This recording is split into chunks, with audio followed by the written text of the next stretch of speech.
da Laura Santos, da Educação Mindfulness. Espero que seja um livro que nos traga o melhor. Foi, com certeza, com esse objetivo que a Laura nos escreveu. As opiniões têm sido claramente favoráveis. Já tivemos o livro.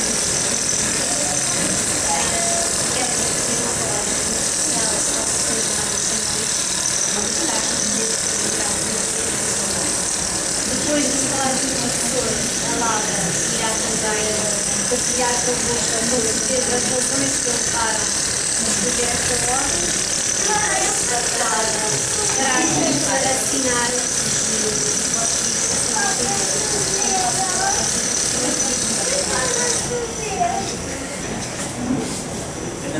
Eu começo por fazer um agradecimento à Laura que me convida, pelo convite. Eu penso que foi apenas uma confiança que eu direi qualquer coisa de novo ou que tenha alguns conhecimentos. Enfim, eu acho que é muita benevolência a Laura ter feito este convite, mas também me deu a oportunidade de aprender. Se eu tenho alguma coisa a ver com estes assuntos, tenho também. Tanto que eu próprio me interessei, quando fui para a Suíça, na altura, estamos nos anos 76, havia muito na moda a meditação do Guru Maharishi Yoga, a meditação transcendental. E eu também fui fazer meditação transcendental, tive também o meu treino, tive o meu mantra, que não podia divulgar a ninguém, depois cheguei à conclusão que toda a gente tinha o meu mantra.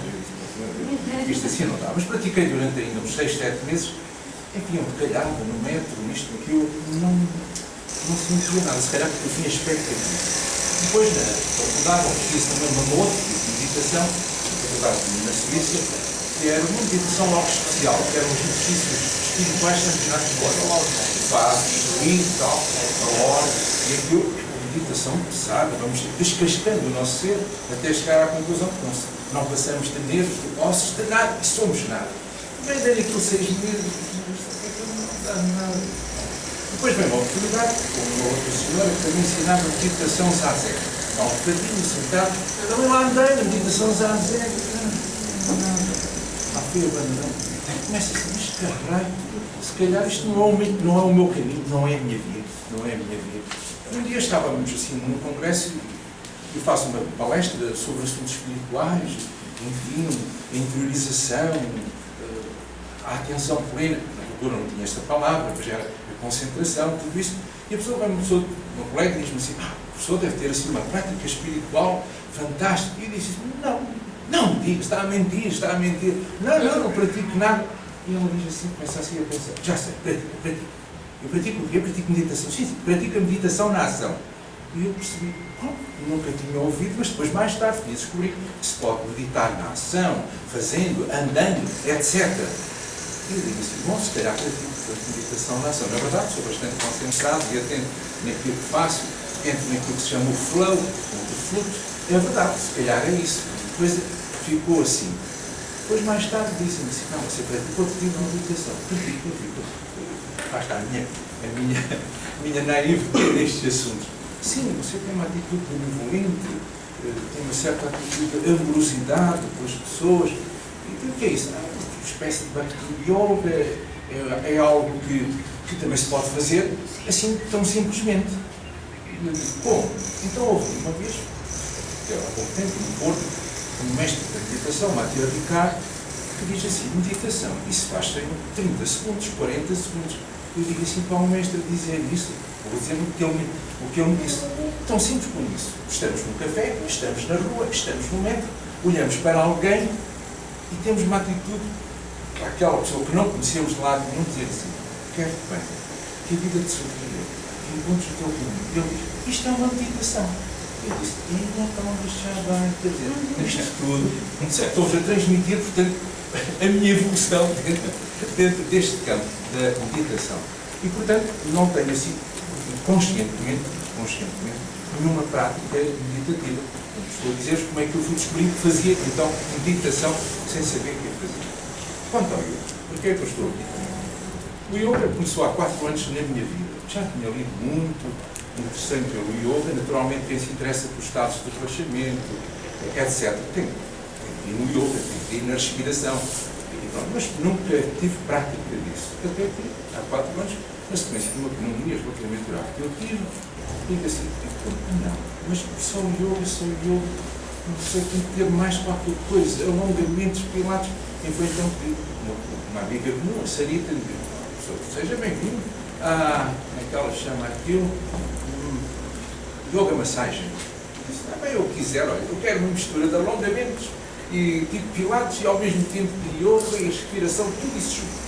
E eu tenho vindo a fazer desde há 4 anos, semanalmente, e com muito prazer, e me dá prazer aquela hora para marco antecipadamente, 5 semanas antes, para não perder da minha agenda, aquela hora passa a ser sagrada, e portanto a minha prática do yoga, junto com a tal meditação, que eu não sabia que fazia, talvez justifique a Laura ter convidado.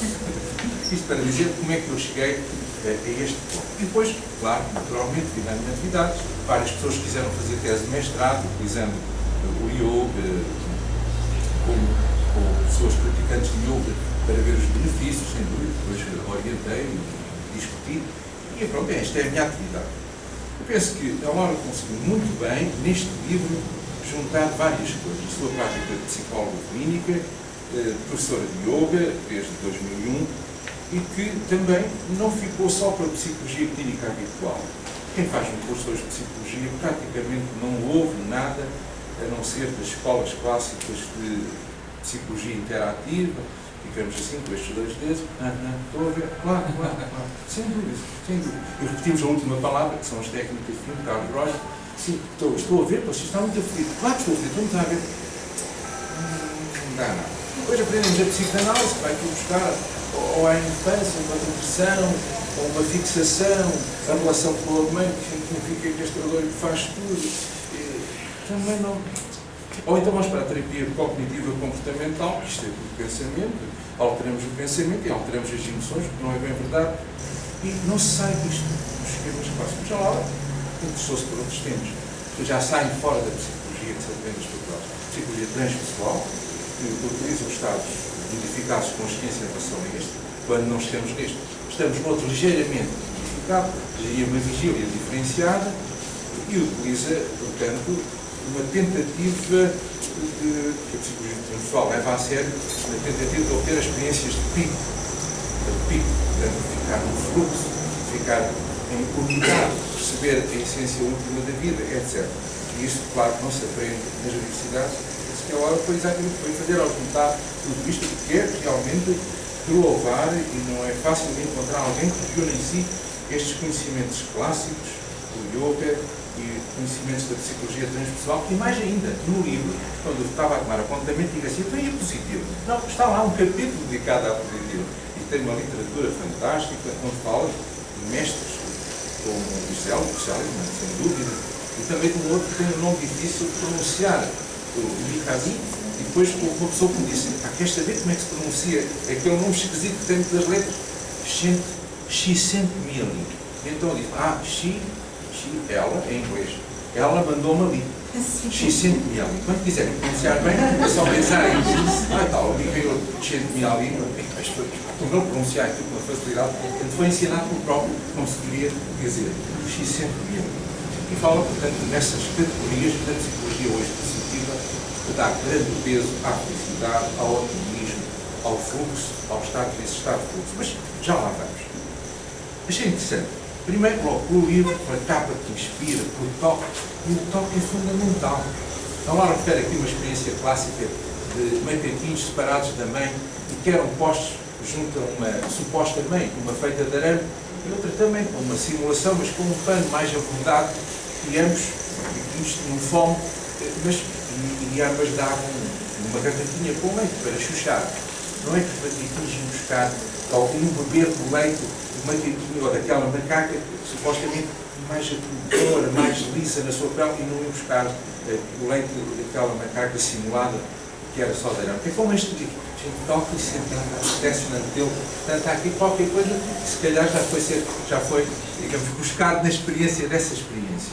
Mas também se sente algo que ao mesmo tempo tem uma estrutura, e depois vamos a ver, e tem um CD, mais de 70 minutos dedicados ao relaxamento, à atenção plena da respiração, e depois do corpo, dos sons e dos pensamentos. E, portanto, isto é um livro completo em si, não só por aquilo que eu fui lendo, como já pela textura agradável, que dá vontade de ter na mão, de passar. Só isto já relaxa. Só pensar na mão já relaxa. Então, vem das edições Mahatma, a grande alma. A grande alma. Há muitos termos que vêm aqui assim explicados, então o Paulo Bosch faz um discurso sobre o yoga, a palavra yoga, de onde vem, ou melhor, de saúde, salvos, nem pensa sal, mas salutar também tem a ver com saúde, é curioso. E nestes livros do yoga tem sempre muitas palavras e que aqui surgem muito bem explicadas e não deixa de ser interessante, achei engraçado, a editora chama-se Mahatma, a grande alma. Já agora também estudei durante 6 meses. Também estão a ver a minha procura nestas áreas, não é? Também aprendi umas palavras, já conseguia ler um texto escrito em sânscrito, mas pronto, para tudo isso. E lá eu aprendi que os sons do sânscrito não vêm do abecedário, mas do silabário, são sílabas. E as palavras, as vogais são fechadas, Mahatma, yoga. Pronto, aprendi essas coisas, para a gente não sabe dizer yoga, não, yoga, assim, as coisas seguintes. Então, pegando no livro, o que é que nós temos aqui? Temos realmente 3 grandes incidências sobre o yoga, sobre a ciência ocidental, sobre a mindfulness, que eu acho interessante que tenha sido escrito no livro como mindfulness yoga. Na verdade é um yoga, mas não, a palavra yoga não costuma ser associada nos artigos científicos à palavra mindfulness. Fica mindfulness, mas devia ser, sem dúvida, é um mindfulness yoga, como aliás explica muito bem. Quer dizer, é uma mistura de Hatha Yoga, com o Raja Yoga. Explica isso muito bem. Então, no Mindfulness Yoga, todos sabem, só dizer que tem que ver muito com uma meditação também budista. No fundo, é uma concentração, uma atenção, mas deixando fluir, sem ficar agarrado a nada. Há uma intenção, pelo menos nesse sentido de criar essa meditação naquele momento. Isso é. Mas não ficamos agarrados àquilo que vai passando. E surge espontaneamente. Está em todos nós. Portanto, parece tudo tão simples e difícil, é exatamente depois de deixar fluir naquela altura. No fundo, os espelhos todos, como isto, é um balanço, uma harmonia da nossa vida entre nós e nós, e entre nós e os outros. Eu penso que essa capacidade de estar atento, num momento, sem crítica, deixando fluir, mantendo esse observador escondido, que é falado aqui, curiosamente, no livro, que eu falo, no observador escondido. Já agora também me interessa muito pela yoga, pela hipnose clínica e ensino hipnose, e não é que há uma experiência feita por um investigador do yoga que se chama o observador escondido, do yoga, da hipnose, do yoga, que é o observador escondido, que surge aqui. E os dois, se calhar, nunca se encontraram para falar disso. Há uma experiência que se faz em hipnose, para ter a certeza de que algo pode correr e que se mantém-se um relativo controle do próprio paciente sobre a experiência, é que ele tem dentro um observador escondido, tal qual como no mindfulness, que se distancia e observa, e mantém a âncora daquilo que se vai passando. E como é que esse investigador descobriu o tal observador escondido? Simulava uma pessoa com um braço, um recipiente com água gelada, com pedras de gelo, geladíssimo. E dizia assim: olha o seu braço, sinta o braço relaxado, porque está numa tina com água morna, muito agradável. E ele perguntava à pessoa: então, como é que está a sentir o seu braço esquerdo? Está bem, está numa tina com água morna, muito agradável. Até que eu um dia pensasse: e será que o discurso que aqui é falado, se for escrito, é diferente? E diz: não se importa de escrever como está a sentir o seu braço esquerdo. Ele diz: espero que a experiência acabe, está fixada. E foi assim que eu descobri o observador escondido. Portanto, não só por este meio do Mindfulness Yoga, mas também por esta experiência que eu vos disse, mantém-se esse observador escondido. E é esse que vai observando a experiência, vai deixando fluir e olhando para aquilo. Agora volta a ter este pensamento, vai voltar outra vez a aquilo. Agora presta atenção à respiração e ele continua. Esse permanece. É isso que permanece e que se vê também aqui. Tudo isto começa, portanto, de novo, no fundo é como se não fosse nada de novo, mas é trazido para a investigação ocidental nos anos 70. Um tal médico, Kabat-Zinn, que vai trazer isto e vai investigar, porque ele próprio praticava, então, meditação e yoga.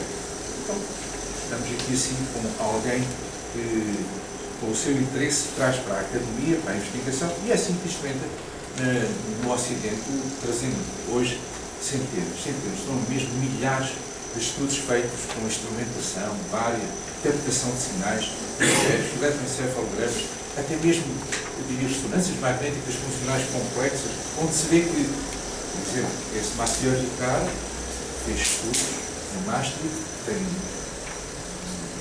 um aparelho de ressonância magnética de 5 Tesla. Vocês não têm ideia da potência que aquilo tem, sei lá, qualquer cartão de crédito perde o seu registro, um relógio ou qualquer coisa que é atraído por aquilo, de tal forma a potência do campo magnético, e ele demonstrou que simplesmente pela sua concentração poderia alterar a seu bel prazer as áreas do cérebro que atuavam consoante dissesse assim: eu agora 100% de amor incondicional. E agora dizia assim, e agora só 50%. Mas é possível eu imaginar que estou só a ter um amor incondicional, um objeto, uma pessoa, um mundo, a 50%, eu não consigo. E eram outras áreas. E consoante a emoção que ele dissesse, as áreas do cérebro mudavam. Portanto, era um ato de vontade que ele tinha e que influenciava. Curioso quando lhe perguntava, então também é possível começar o cérebro para ter atos de desgosto, de raiva. Por que é que não faz isso? Faça lá isso para a gente ver. Eu disse, não, essa é a minha opção, não quero fazer. Portanto, já demonstrei que é possível, isto também seria, e eu não quero fazer. É interessante ouvir estas pessoas que fazem experimentação nestas coisas. E, portanto, aqui se viu que pela investigação, aquilo que se obtinha era produtivo. Portanto, isto não é um caso ou outro isolado, são já centenas de milhares de casos. E passávamos então depois para, digamos, um outro aspecto que é o do yoga. Milenar, já vem do tempo dos Vedas, mais um livro de medicina com 3.000 a 4.000 anos antes de Cristo. Um livro de medicina. Só que aquilo era falado assim pouco ao ouvido. Hoje já se pode comprar. É escrito o Ayurveda. Daí temos a medicina ayurvédica. E eu já fazia parte. Portanto, era uma das disciplinas, digamos assim, uma das maneiras de ter saúde física e psíquica.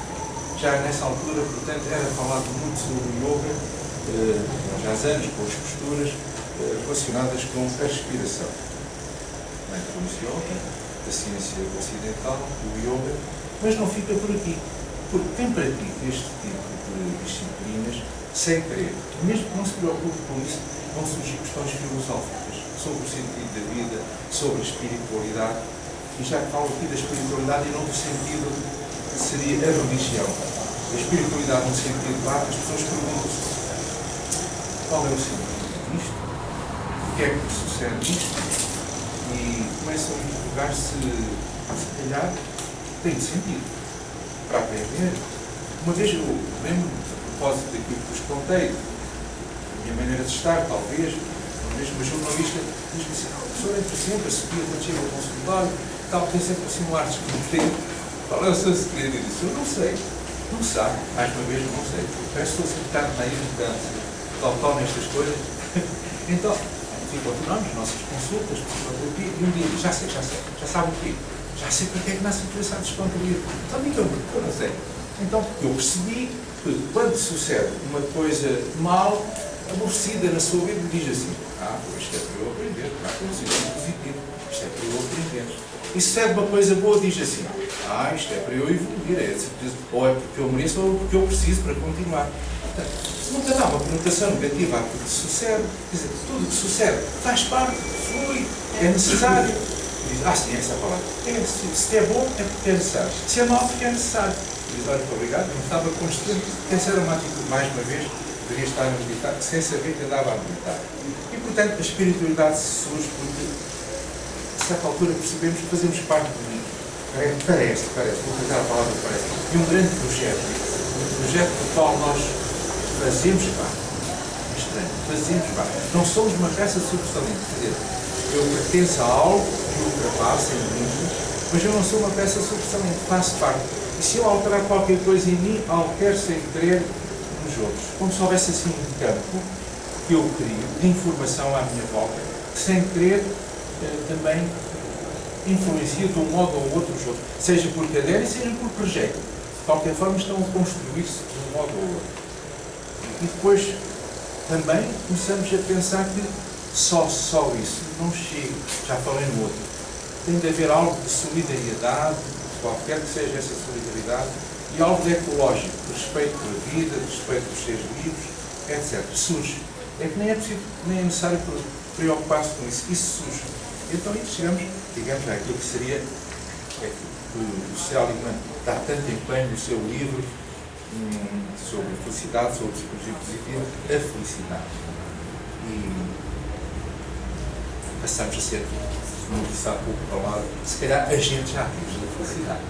Sem querer, passamos a ser agentes ativos da felicidade. Mas eu penso que só a leitura do livro não chega, e é por isso que surge, a meio do livro, exercícios práticos, muito bem ilustrados, com fotografias muito claras, muito bem explicado o que se pretende com aquele exercício, não só do ponto de vista físico, como psicológico. E o CD ajuda. Porque se fosse apenas a leitura do livro, sem dúvida tem uma informação preciosa, sumarizada, completa, com as fontes de bibliografia, mas se fosse só para ter conhecimento, sem ser algo específico, e